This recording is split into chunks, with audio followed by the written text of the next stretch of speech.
ete papier na ero yibiye yango na kati wana akwasu ko pesa courte do erka oyibiye papier o bana ko tangela ko pesa la courte après ko yibe papier wana o mona ete akokoka su ko tangisa te donc ils ne comprennent même pas di plagiat o ayaka osala biso ane o asali même plagiat ane elandi même plagiat asala ka mise en jour te asala ka recherche te donc au Congo ce sont ces genres de professeurs d'université comme Kikaya Bin Karoubi, comme Emmanuel Ramazani Shadari, comme qui quelque soit, tous ces professeurs qui nous ont donné la statistique, les droits commerciaux, les droits économie de développement, tous ces professeurs-là sont des aventuriers. Nabengi Bango sont des professeurs des aventuriers. Comment 2000 professeurs qui Afrique Mobimba, basali statistique, il y a 2000 meilleurs professeurs. Na 2000 wana congolais azaté. Regret na komi ko regretter fresque académique na nga sona sombaki ata bangulu na nga na bokola. Sona sombaki ata bangulu na ngai na ba frais académique na futi na campus, na futi na ba IPC, oyo ba kepesa nga ba cours na ba professeur oyo ba yebi bango te. Baza ba meilleur te. En commençant par qui jusqu'au ngai Shadari, ngai Obin, ngai Mova, ngai Nini, les professeurs ordinaires, baya kapeo sont ces politiciens des aventuriers qui sont allés signer l'accord avec les M23 en 2013.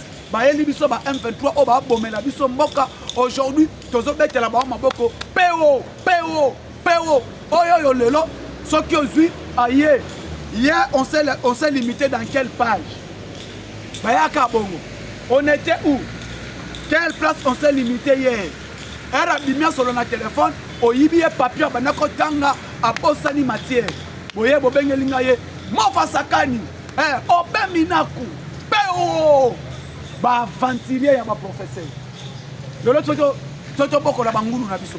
Donc pour vous dire ces professeurs là baza classé na monde. Voilà là comment Kabila a détruit l'enseignement. Tous ces professeurs là sont devenus des politiciens. Dit je suis directeur du cabinet du chef de l'État. Je suis directeur du cabinet de la primature. Je suis DIRCAB. Je suis qui que soit. Je suis conseiller à la présidence. Je suis conseiller. Bato Kabila Elibiso, le professeur. Qui ne sait même pas faire la différence. Oh, ayebite que non. Basinyaka Cornem 23. Azalaka na Kabila. Oh, ayebite que non. Le lombo kapo comme aboye. C'est ça bango. Ah, le lombo la biso ke bapeo. Bapeo ya papier. Bapeo ya fouati. Professeur. Mes chers Congolais, et maintenant, Nini Eko Salima, qu'est-ce qui va arriver?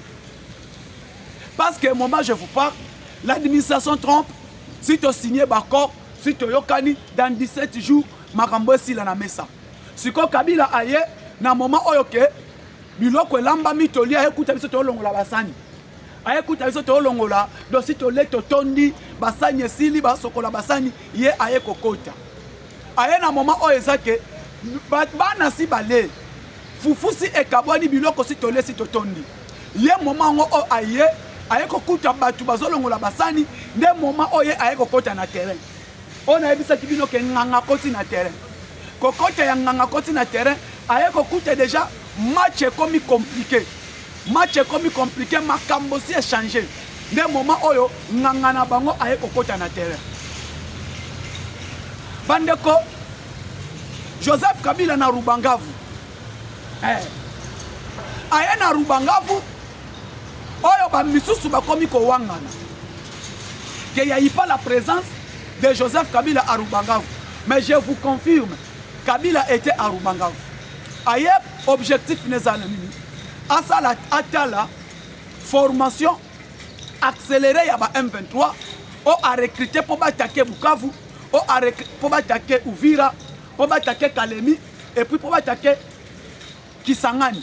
Parce que selon plan ya Kabila, Koyana ye aye avant le 15 juin, faut pas récupérer Kisangani, faut pas récupérer Uvira, faut pas récupérer Kalemi. Na ba plan oye azanamo. Na ba plan diabolique ya Kindoki oya ye.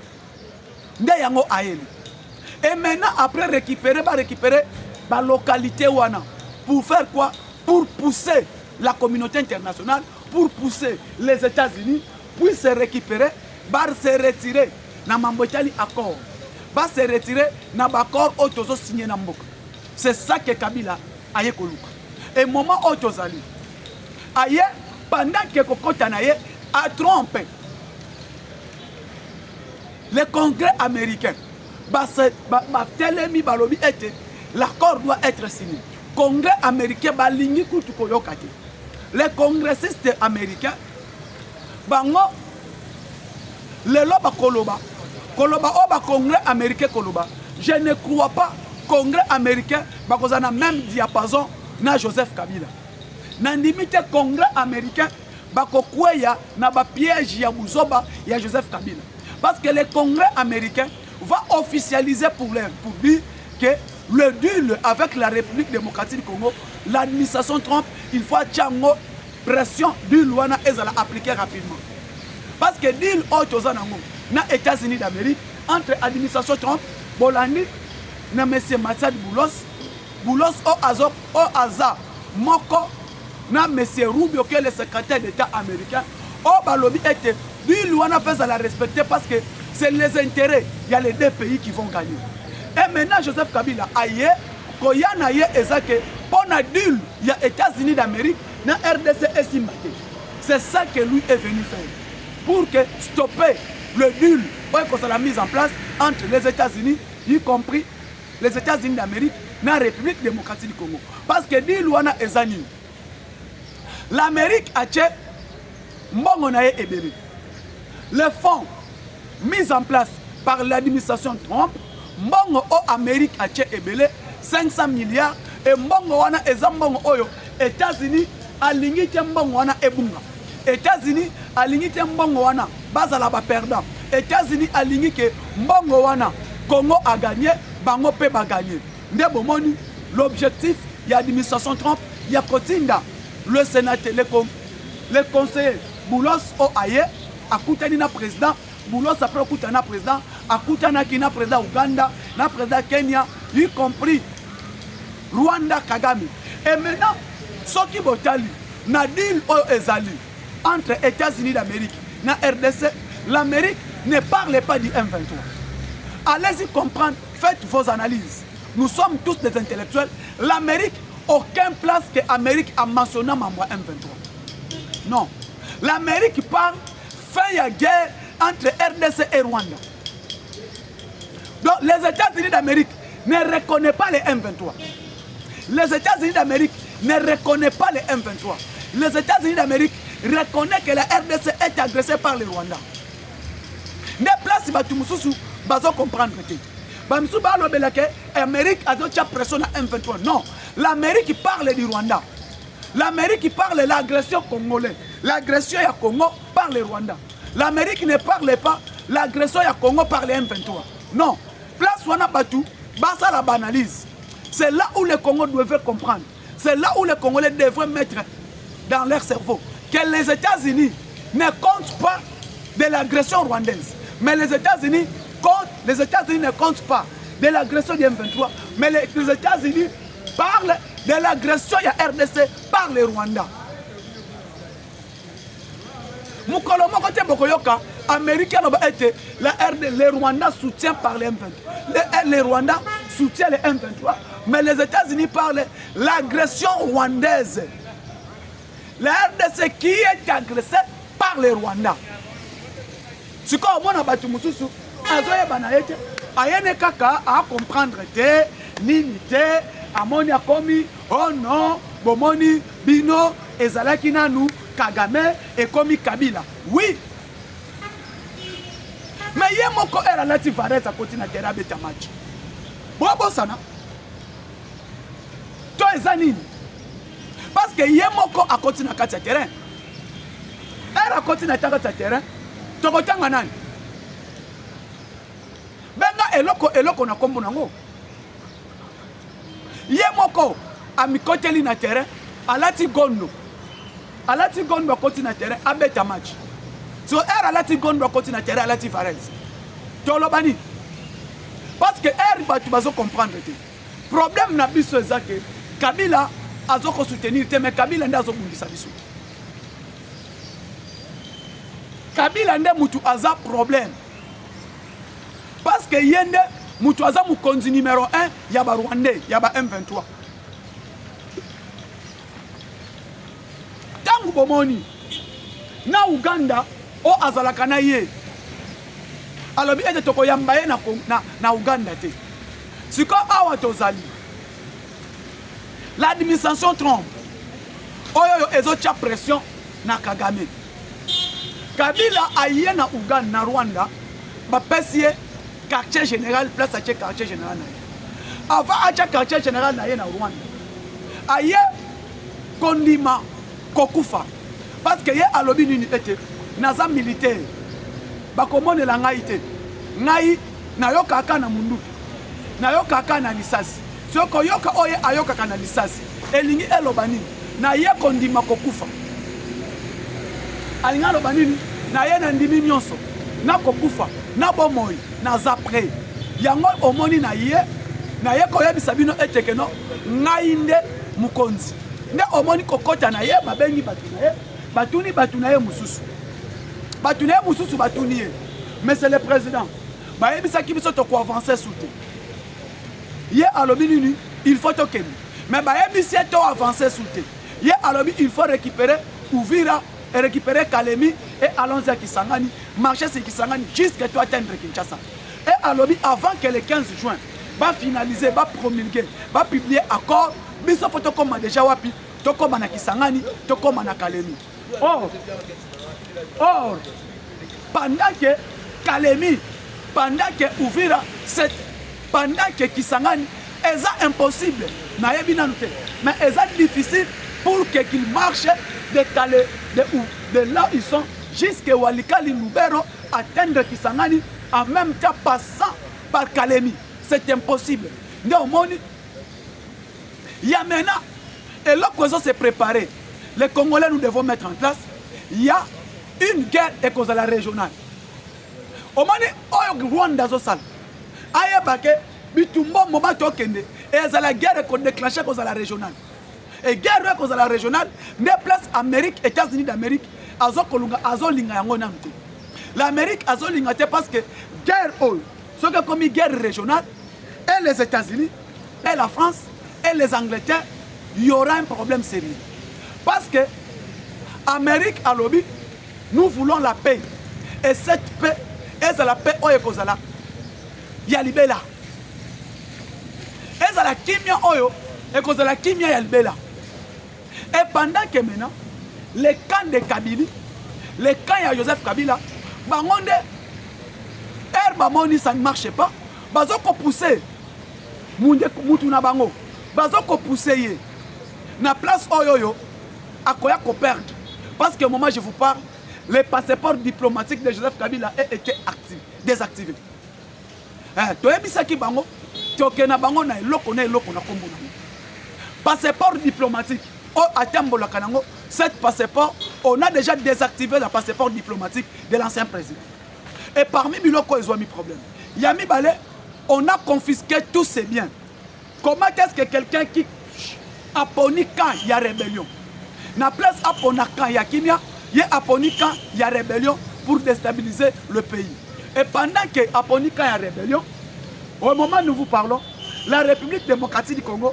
a zotia pression sur tous les côtés pression sur le plan diplomatique et pression sur le plan militaire et pression sur le plan militaire deuxième lot il y a des tireurs d'élite il y a RDC il y a armée basili ça qui formation et ceux qui botali bien Nabitumba Joseph Kabila fait toujours le choix du Nord Kivu azobanga kopusa azobanga kopusa na côté ya nini côté ya Ituri ce côté lié il parle de Walikali Lubero Kisangani il parle de Uvira Kalemi mais ce qu'on s'allie analyse pourquoi Kabila a peur d'atteindre la province de l'Ituri parce qu'ils savent il est impossible à corrompre Luboya parce que Luboya Kasha Majoli à Lobayango il y a des députés des déshonorables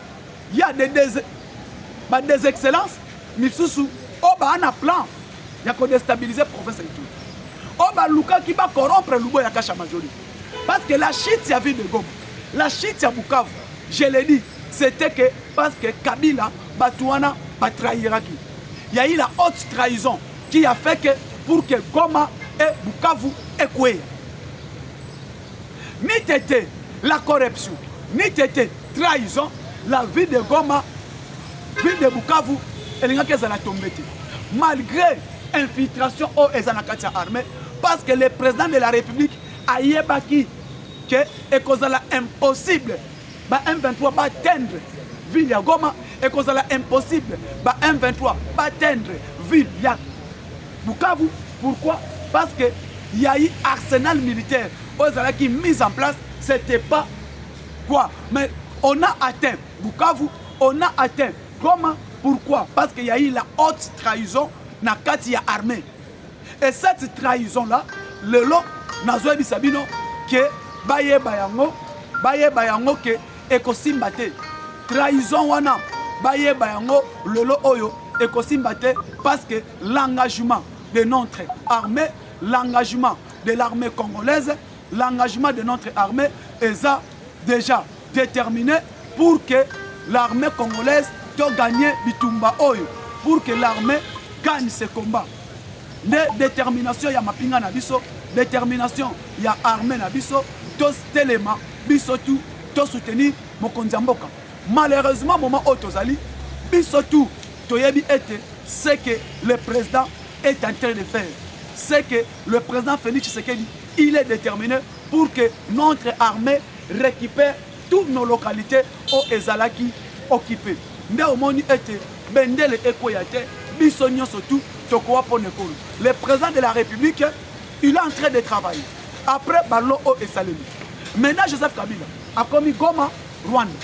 Goma, Rwanda. Pourquoi Azosala Goma, Rwanda? Pourquoi Azosala Yango? Mais si il est fort,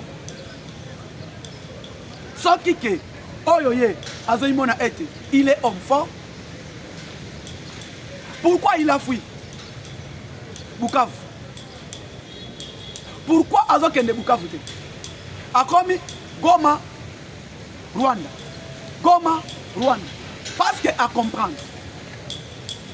Parce qu'il a compris que le moment où on a sali, ce qui n'a sali erreur, mokwa muke, na koki kokufa.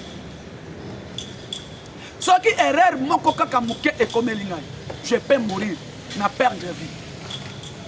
Parce que formation all, bon nouveau commandant ya logistique ya armée, au président changé. Parce que moi je parle, l'armée congolaise, le président a nommé nouveau général, il y a charge, il y a logistique, il y a FRDC. Et le colonel Djike Kaiko est devenu le porte-parole, le chargé à logistique, il y a Nord Kivu. Président Achaki, colonel Djike. Oh, a commis nouveau. Actuellement, c'est lui qui est lieutenant-colonel chargé, il y a logistique et il y a communication, il y a armée dans la province, il y a Nord Kivu. Et il y a Amoni. Ce qui n'a pas qui ça là-bas, et que eloko moko komi, je peux tomber. Na Rubanga voit comme Bolani n'enga batuna musu awangani. Que Joseph Kabila azala quitté. Mais moment tozali, tout le monde sait Kabila a komaki na Rubanga. Na Rubanga vous atali et les cadavres o ba kufi na Goma, o ba kufi panda bitumba oyo ba présenter bango. Sous ces cadavres, ba outi ko présenter bango.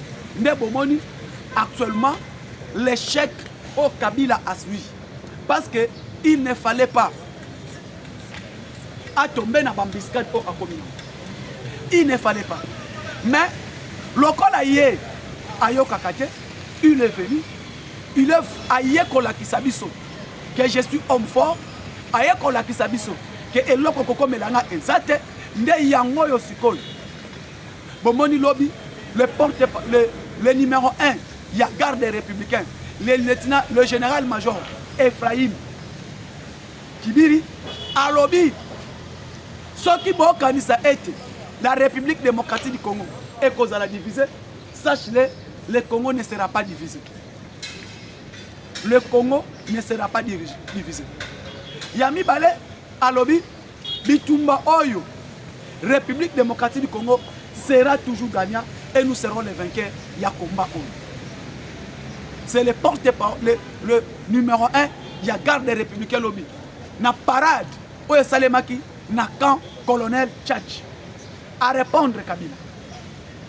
Et, place Bango Bazobanga, la silence, il y a ça, silence au Mokonzamboka Abimisi. Silence au chef de l'État Azanango. Le président ne parle pas, mais Kabila parle. Et les Américains, Balobi clair, l'accord qui sera signé, l'accord de paix, en même temps l'accord économique, on l'a signé. Et c'est là où le disciple de Kabila, Bamoni c'est déjà trop tard. Yangona Ebisibino, Kabila a déjà tolongo la basani na mesa. Tolé totondi, tozolongo la basani na mesa, ne Kabila ye. Alingami konti sake ngai penaza, nga penazala. Ezere. Au soit, na discussion eko salema, après on a discuté entre nous les Congolais, ba konti sanga na kati, c'est déjà trop tard. Les prophètes, Yagana Alobi. Le président Tshisekedi azana moment ya combat pendant na ye ya liboso ya mibale guerre oya combat oyo atandenge nini Tshisekedi sera toujours vainqueur. Bokolana le pasteur Nehema auti na Ghana et pas prophète ou a prophétisé sur le chef de l'État. Le pasteur Nehema lobi boy qu'il plaît qu'il neige. Le président Tshisekedi va gagner ces guerres. En même temps, il y aura changement à la constitution. Et changement à la constitution, il y aura encore 5 années. Il y a Félix Tshisekedi. Oh, Nehema. Nzamba pambola yo. Alors, na moni na vision. Babeni n'a pas prophète. Ganaïa, c'est lui qui a prophétisé. Alors, il va chercher ces gens. Oh, Bakabouana na va rejoindre ye. Qui veut dire Martin Fayoulou, Adolphe Mouzito. C'est comme Adolphe Mouzito aussi à Kota. C'est Katumbi qui n'est pas congolais. À cause de là, y compris. Maintenant, comme les Congos aux Congolais et les étrangers aux étrangers. Jean-Pierre Bemba est avec nous. Mouzito, il est déjà avec nous. Maintenant, qui a Martin Fayou de faire son choix? Bande Koba Congolais, je pense que on se voit na MMM-TV. Le mois maintenant est arrivé. Tokutana, to travailler. Bon, l'anda direct, il y a le lot. Donc, on peut être à niveau parlement debout, dans l'état de droit. Continuez de s'abonner. Mais, pour vous parler un peu, les gens qui veulent, qui soutiennent la vision du chef de l'État, comme le professeur, que moi j'appelle le docteur Yuma Ramazani, Emmanuel, le docteur Yuma Ramazani, Oyoyo Azam, Moko Yaba notable Nabiso, il y a Grand Kivu qui soutient la vision du chef de l'État, au Azam secrétaire général. Dans le niveau du ministère de la Santé, Oyo Aza toujours dans la vision Mokonza Mboka, le lot 300 000 kits Oyo commis pour la lutte contre la tuberculose grâce à le secrétaire général Yuma Ramazani, y compris notre voyant ministre de la Santé publique, Oyobenga, Dr Roger Kamba, Oyo Bazoko travailler dans la vision chef de l'État concernant Makambotali, lutte contre la poliomyélite, lutte contre la tuberculose. On va travailler aujourd'hui santé pour toutes, la gratuité de la santé, de la maternité, et on va travailler dans le cadre de la couverture universelle maladie. Moko Oyobengi Dr Yuma Ramazani, Oyo Azan notable, Nabiso notre papa. Il y a Grand Kivu, Oyo Azoko soutenir Mokonza Mboka pour que la paix revienne totale à l'est de la République démocratique du Congo. Vraiment, voyant professeur, voyant docteur Yuma Ramazani, Nzambe Apambolayo, que Dieu te bénisse, notre papa, notre docteur Yuma Ramazani, dans votre travail que vous êtes en train de faire, concernant Mambotali santé, Mambotali lutte contre la poliomyélite, tuberculose, gratuité, la maternité, tous les palper à mon doigt. Continuer à faire enquête parce qu'il y a d'autres hôpitaux qui ne respectent pas cette gratuité de la maternité. Je dis et je vous remercie. Ciao, à la prochaine.